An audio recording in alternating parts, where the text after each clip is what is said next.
Perlawanan Sultan Ageng Tirtayasa terhadap kolonialisme Belanda. Gelar Sultan Ageng Tirtayasa saat naik tahta pada 1651 adalah Sultan Abdul Fat.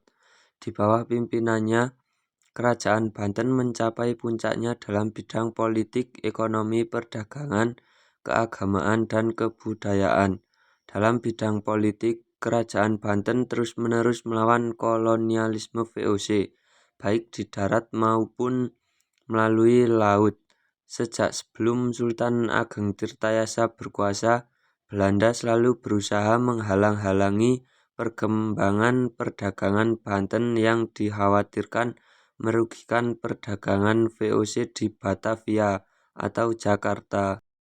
Berbeda dari penguasa Banten sebelum-belumnya, Sultan Ageng Tirtayasa sangat membenci VOC dan tidak mau tinggal diam menyaksikan kelicikan bangsa penjajah.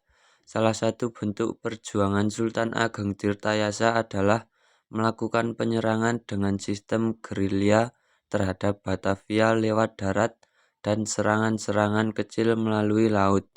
Pada 1656, dua kapal VOC berhasil rampas oleh pihak Banten dan dilakukan pula perusakan terhadap perkebunan-perkebunan tebu Belanda.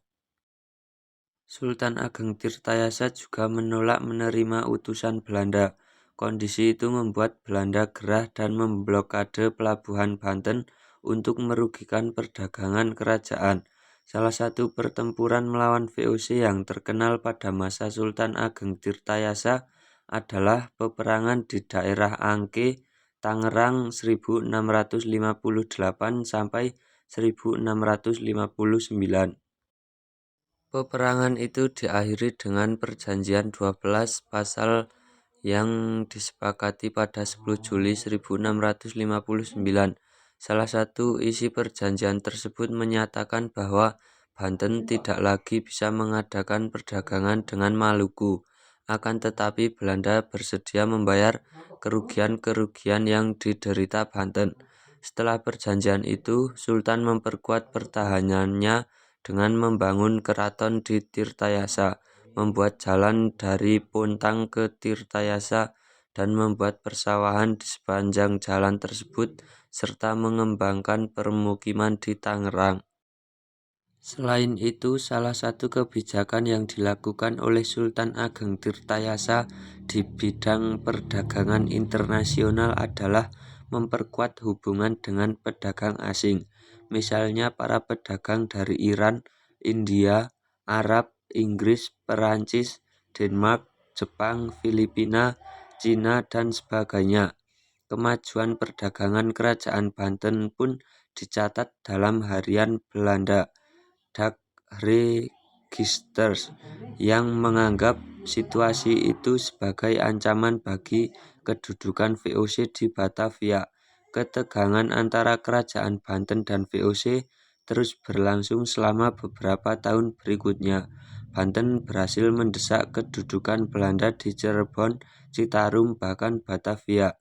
Saat itu keadaan perdagangan VOC dapat dibilang menderita, karena Belanda juga sibuk menghadapi perlawanan Trunojoyo di Jawa bagian timur. Keadaan mulai berubah pada 1680 ketika pemberontakan Trunojoyo berakhir, sehingga Belanda bisa memusatkan kembali perhatiannya ke Jawa bagian barat, tepatnya ke Banten.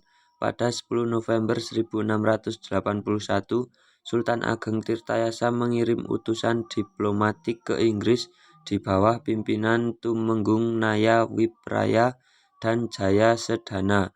Selain itu, demi kepentingan politik kerajaan, Sultan juga menjalin hubungan persahabatan dengan para penguasa daerah seperti Cirebon, Lampung, Goa, Ternate, dan Aceh. Strategi-strategi Sultan Ageng Tirtayasa yang dianggap sebagai perlawanan keras itu memicu VOC melakukan politik adu domba. VOC mendekati Sultan Haji, putra Sultan Ageng Tirtayasa yang saat itu hubungannya tengah merenggang.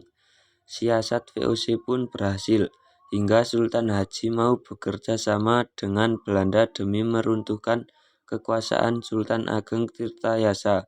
Pada 1683, Sultan Ageng Tirtayasa ditangkap dan dipenjara sehingga harus menyerahkan kekuasaannya politik kerajaan kepada Sultan Haji. Berakhirnya perjuangan Sultan Ageng Tirtayasa menjadi tanda berkibarnya kekuasaan VOC di Banten.